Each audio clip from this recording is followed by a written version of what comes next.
Hello students, अब हमारा जो नेक्स्ट चैप्टर है वो है एल्कोहल, फिनॉल एंड ईथर। इस चैप्टर को ऑर्गेनिक केमिस्ट्री में सबसे इम्पॉर्टेंट माना जाता है और ये चैप्टर बाकी सारे चैप्टर से कनेक्टेड भी रहता है। इसमें हम ऑलमोस्ट वो रिएक्शंस यूज़ करेंगे जो अपन ने लास्ट चैप्टर में पढ़ी है। हम इस चैप्टर को टुकड़ों में पढ़ेंगे। पहले हम एल्कोहल पार्ट पढ़ेंगे, उसके बाद फिनॉल पढ़ेंगे और उसके बाद क्या पढ़ेंगे अपन, ईथर। क्लियर? तो सबसे पहले चैप्टर की शुरुआत करता हूँ मैं। हमें पढ़ाई शुरू करनी है, वो करनी है एल्कोहल चैप्टर से। कहाँ से?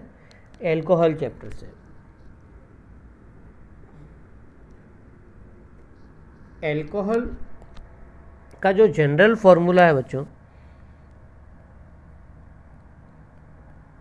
जनरल फॉर्मूला आपका होता है CnH2n+2O। फॉर एग्ज़ाम्पल अगर आप इसमें n=1 पुट करोगे तो बनेगा CH4O, यानी कि जो एल्कोहल का जो जनरल फार्मूला है वो बनता है ये CH3OH। ये एल्कोहल बना एक। क्लियर? साथ ही साथ ये जनरल फार्मूला ईथर का भी होता है, वो अपन आगे डिस्कस करेंगे दोनों में रिलेशनशिप क्या है और किस तरीके का ये होता है। क्लियर? सबसे पहले चैप्टर की शुरुआत वो अपन करेंगे क्लासिफिकेशन से।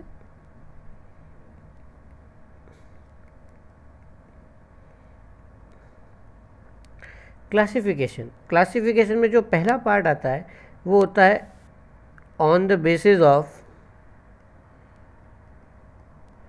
नंबर ऑफ OH ग्रुप, यानी कि उसमें कितने OH ग्रुप हैं उस हिसाब से अपन इसको डिसाइड करते हैं। तो उसमें बच्चों सबसे पहले ए वाला पार्ट आता है, वो होता है मोनोहाइड्रिक एल्कोहल।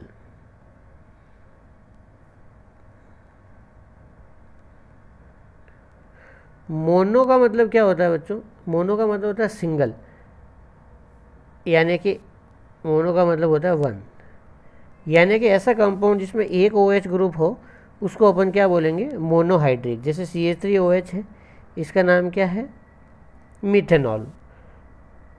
कॉमन नेम जो है इसका, कॉमन नेम और कॉमन नेम तो मिथाइल अल्कोहल है, जनरली इसको मिथेनॉल से नाम से जानते हैं। ये आपका कंपाउंड हो गया इथेनॉल। क्लियर? IUPAC नेम भी अपन लिखते हुए जा रहे हैं। जिसमें एक सिंगल OH होगा उसको क्या बोलेंगे बच्चों, monohydric alcohol. Clear? B part इसका आता है डाईहाइड्रिक। तो इसमें अंदर कितने अल्कोहल होंगे, इसके अंदर 2 OH ग्रुप होंगे और इसमें जो सबसे फेमस एग्जाम्पल है आपका वो होता है ये CH2OH। CH2OH इस कंपाउंड का नाम होता है बच्चों ग्लाइकॉल।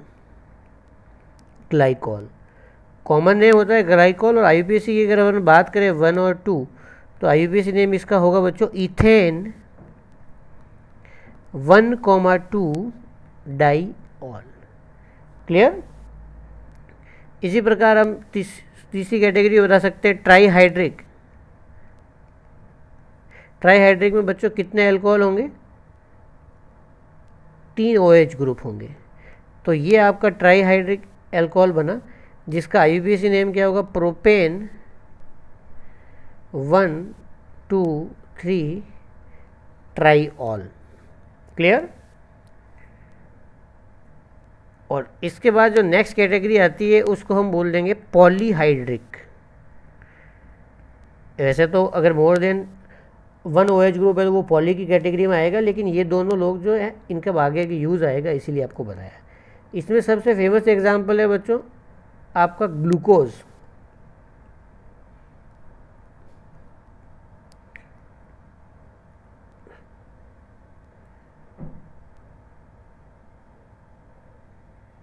इसमें इधर लेफ्ट हैंड से OH H, फिर इसका वाइस वर्सा, फिर दोनों OH से। ये आपका जो कंपाउंड है उसका नाम होता है डी ग्लूकोज। ये डी ही क्यों नाम पड़ा ये अपन थोड़ा बाद में चर्चा करेंगे, अभी सिंपल कैटेगराइज करवा रहा हूँ मैं आपको। क्लियर है यहाँ तक? उम्मीद करता हूँ यहाँ तक आपको समझ में आया होगा पूरा। अब हम बात करते हैं सेकेंड क्लासिफिकेशन की। सेकेंड क्लासिफिकेशन होता है बच्चों on the basis of number of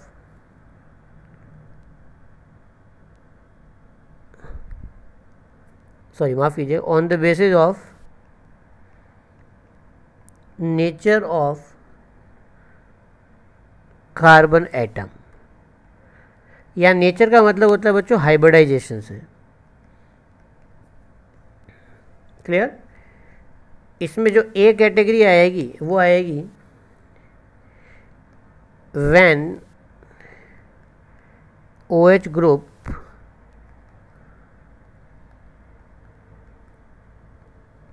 attached with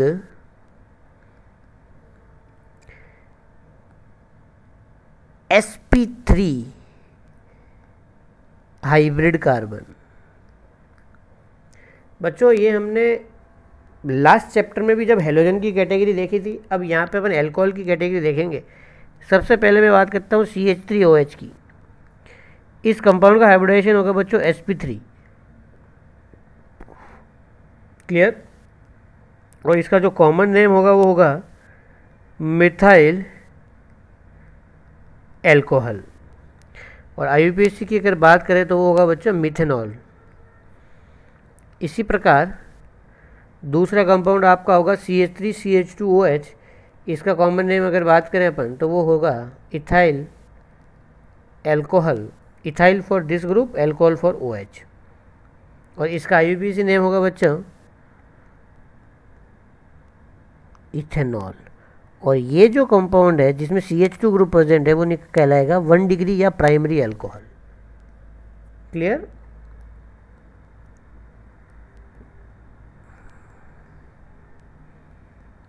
इसी प्रकार ये जो एल्कोहल है इसमें इस वाली जगह को फोकस करना है। ये वाला कार्बन अपना 2 कार्बन से जुड़ा हुआ है, तो ये वाला जो एल्कोहल होगा वो होगा सेकेंडरी एल्कोहल। क्लियर? इसी प्रकार इसका भी हाइब्रिडेशन क्या होगा बच्चों sp3। इसको देखिए, ये किस कैटेगरी में आएगा? ये भी sp3 से अटैच्ड है। और ये कौन सा एल्कोहल है बच्चों? 3 डिग्री एल्कोहल। क्लियर? उम्मीद करता हूँ आपको समझ में आ गई होगी कहानी। sp3 से अटैच है, हम कैसे पता लगाएंगे? एक कंपाउंड है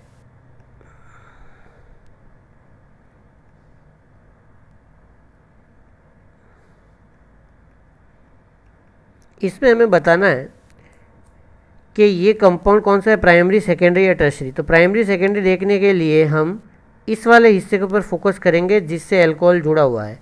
ये कार्बन sp3 हाइब्रिड है एंड कितने कार्बन से जुड़ा हुआ है? केवल 1 कार्बन से जुड़ा हुआ है, तो it is called 1 degree alcohol. Clear? इसके बारे में बात करें, इसके बाद एक नेक्स्ट एग्जांपल देखते हैं।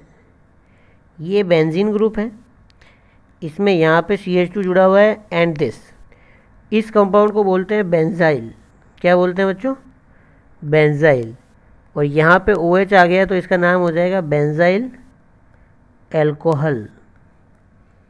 क्लियर? और इसका हाइब्रिडेशन भी क्या है sp3। इसी प्रकार ये भी किस कैटेगरी में आएगा? बेंजाइल एल्कोहल भी किस कैटेगरी में आएगा? प्राइमरी एल्कोहल वाली कैटेगरी में।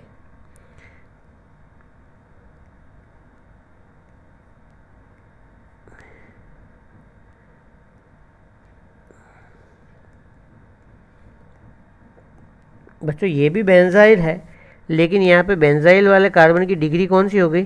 3 डिग्री। तो it is called benzyl 3 degree. Clear? अब बेंजाइल पढ़ लिया अपन ने, तो बेंजाइल के बाद एक और कैटेगरी भी पढ़ लेते हैं अपन, जो हमने पिछले चैप्टर में पढ़ा था, अलाइल ग्रुप। इस ग्रुप को क्या बोलते हैं बच्चों? Allyl group.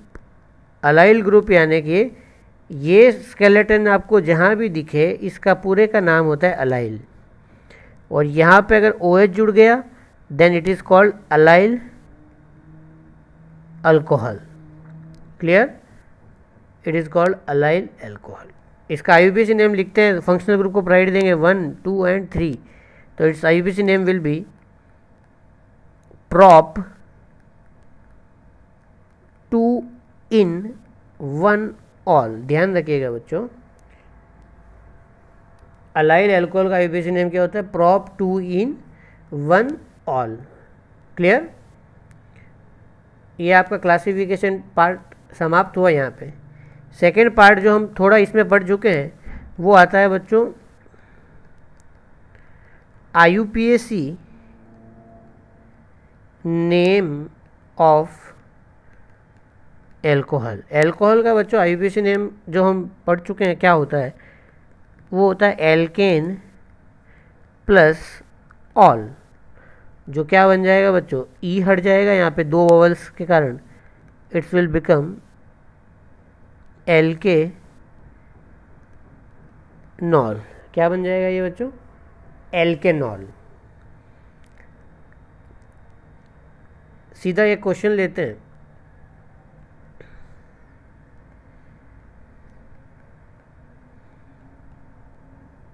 इस कंपाउंड का IUPAC नेम बताना है हमें। तो सबसे पहले selection of longest chain 1, 2, 3 and 4। Second पे फंक्शनल ग्रुप है तो इसका नाम हो जाएगा बच्चों ब्यूटेन 2 ऑल। क्लियर? एक क्वेश्चन आता है, कई बार बोर्ड एग्जाम में आया है, right IUPAC name of allyl alcohol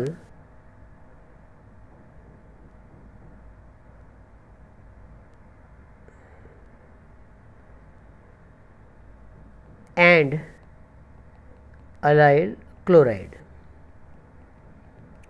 बच्चों इनके सबसे पहले आपको स्ट्रक्चर बनाने आने चाहिए। अलाइल ग्रुप का मतलब होता है CH2 डबल बॉन्ड CH2, ये अलाइल ग्रुप हो गया। किसी ने अगर एल्कोहल बोला है तो यहाँ पे OH लगेगा, और अगर क्लोराइड बोला है बच्चों तो यहाँ पे क्या लगेगा? क्लोरीन। दोनों का IUPAC नेम, इसका अपन ने थोड़ी देर पहले देखा था, selection of longest chain, functional group को प्रायोरिटी, तो इसका नाम हो जाएगा बच्चों prop 2 in 1 all। OH क्या है? एक फंक्शनल ग्रुप है, जबकि क्लोरीन एक फंक्शनल ग्रुप नहीं है, तो यहाँ पे प्रायोरिटी किसको देंगे बच्चों? डबल बॉन्ड को। इसका नाम हो जाएगा बच्चों 3 क्लोरो prop 1 in। ये ध्यान रखिएगा, बहुत बच्चे इसमें मिस्टेक कर देते हैं। एक बार OH को प्रायोरिटी दी अपन ने और दूसरी बार डबल बॉन्ड को दी। क्लियर? क्लियर है बच्चों? यहाँ तक उम्मीद करता हूँ आपको समझ में आया होगा। ये चैप्टर का इंट्रोडक्शन था। अब इंट्रोडक्शन के बाद अपन सेकेंड पार्ट की तरफ बढ़ते हैं। सेकेंड पार्ट में आपका आता है मेथड ऑफ प्रिपरेशन। हमें क्या बनाना है बच्चों? एल्कोहल बनाना है। तो एल्कोहल के लिए सबसे पहली जो कैटेगरी आती है वो आती है आपकी फ्रॉम एल्कीन। क्या आती है बच्चों? एल्कीन। और इसी में वेरी वेरी इंपॉर्टेंट कॉन्सेप्ट आता है, वो आता है आपका हाइड्रेशन। हाइड्रेशन यानी कि एडिशन ऑफ वाटर। इसके लिए कुछ सामान्य जानकारी दे देता हूँ मैं आपको, हाइड्रेशन कैसे होता है। जहाँ पे भी आपको पानी जोड़ना है, हाइड्रेशन मतलब एडिशन ऑफ वाटर यानी पानी, यानी कि HOH, H पे पार्शियल पॉजिटिव, OH पे पार्शियल नेगेटिव, ये चीज़ें ध्यान रखनी है। क्लियर? और एडिशन ऑफ वाटर करेगा कौन? Dilute H2SO4। ये किसका सोर्स है बच्चों? आपका वाटर का। इसका काम जहाँ भी दिखे आपको, वो आपको क्या करेगा? वाटर को ऐड करवाएगा। क्लियर? समझ में आई यहाँ तक बात? रिएक्शन देखते हैं क्या होती है। एल्कीन लिया आपने और उसमें आपने डाला डाइल्यूट H2SO4।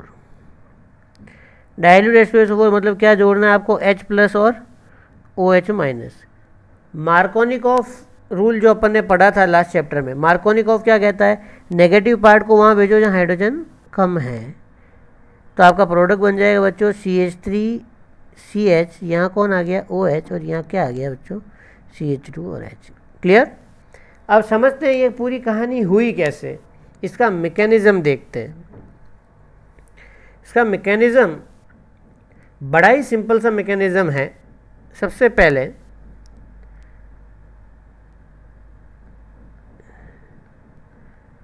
आपको स्टेप बाय स्टेप समझाता हूँ मैं। अपन ने लिया है डाइल्यूट H2SO4, तो सबसे पहले आप लिखोगे H2SO4। H2SO4 एक एसिड है या बेस है बच्चों, आपको अब तक समझ में आ गया होगा। H2SO4 मतलब एसिड, एसिड का राजा भी कहा जाता है इसको। H प्लस प्लस ये क्या देगा आपको HSO4 माइनस। एसिड का काम क्या होता है बच्चों, एसिड का काम होता है H प्लस देना, उसने आपको H प्लस दे दिया। अब H प्लस दे दिया तो H प्लस देने के बाद H प्लस क्या करेगा, H प्लस इस एल्कीन के आसपास जाएगा और एल्कीन के पास यहाँ पे क्या है बच्चों, इलेक्ट्रॉन के बादल हैं, इलेक्ट्रॉन का क्लाउड है। इलेक्ट्रॉन का क्लाउड उसको ट्रैप करेगा, करा ट्रैप। ट्रैप करने के बाद हाइड्रोजन दो जगह जा सकता है, दो जगह जा सकता है, तो अपन दोनों जगह इस हाइड्रोजन को फिट करेंगे। CH3CH CH2, और अगर ये हाइड्रोजन यहाँ आके बैठता है तो यहाँ पे प्लस चार्ज आएगा। क्लियर। और अगर ये हाइड्रोजन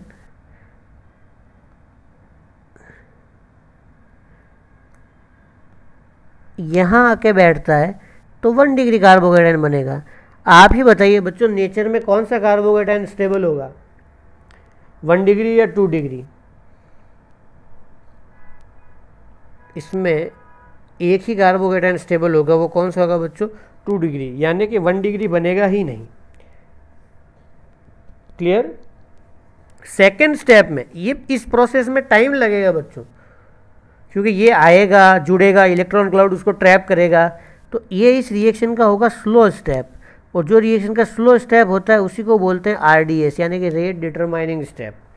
अब जो आपका कंपाउंड बना है सेकेंड स्टेप में, वो आपका तैयार कौन है, यहाँ पे 2 डिग्री कार्बोकेटाइन। कोई भी स्पीसीज पर प्लस चार्ज यानी कि वो अनस्टेबल, यानी कि उसको इलेक्ट्रॉन की ज़रूरत है, और आपने डाइल्यूशन किया है, तो डाइल्यूशन का मतलब क्या चीज़ आपके पास अवेलेबल है, आपके पास अवेलेबल है पानी, और पानी के लोन पेयर इस पर अटैक करेंगे, इस पर अटैक करेंगे, तो आपका कंपाउंड कुछ इस तरीके से दिखेगा थोड़ी देर बाद। OH और H, ऑक्सीजन के 3 बॉन्ड बनते ही एक खतरे के निशान, खतरे का निशान मतलब प्लस चार्ज, और जैसे ही प्लस चार्ज आया ऑक्सीजन परेशान, और ऑक्सीजन परेशान होकर तीसरे स्टेप में क्या कर देगा, देखिए ऑक्सीजन की जो परेशानी है उसको जो दूर करने का है वो एक ही बंदा कर सकता है अभी वर्तमान में। वो कौन है, वो है आपका हाइड्रोजन। हाइड्रोजन कहता है भैया आप ये इलेक्ट्रॉन लो और मेरे को मुक्ति दो, तो यहाँ पे हाइड्रोजन को मुक्ति मिली।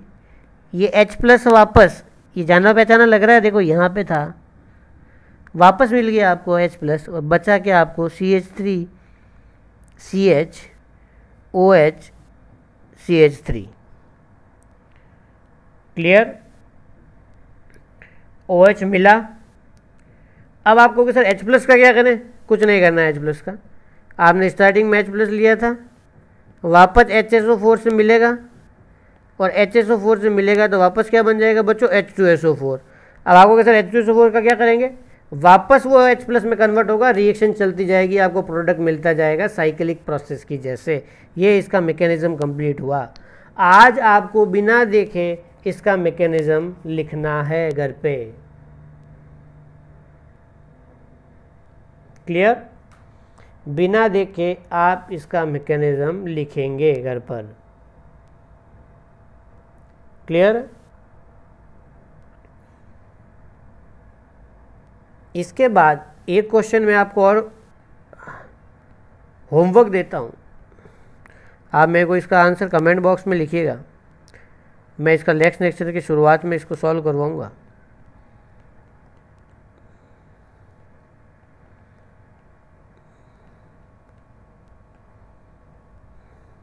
इसका प्रोडक्ट बनाना है आपको,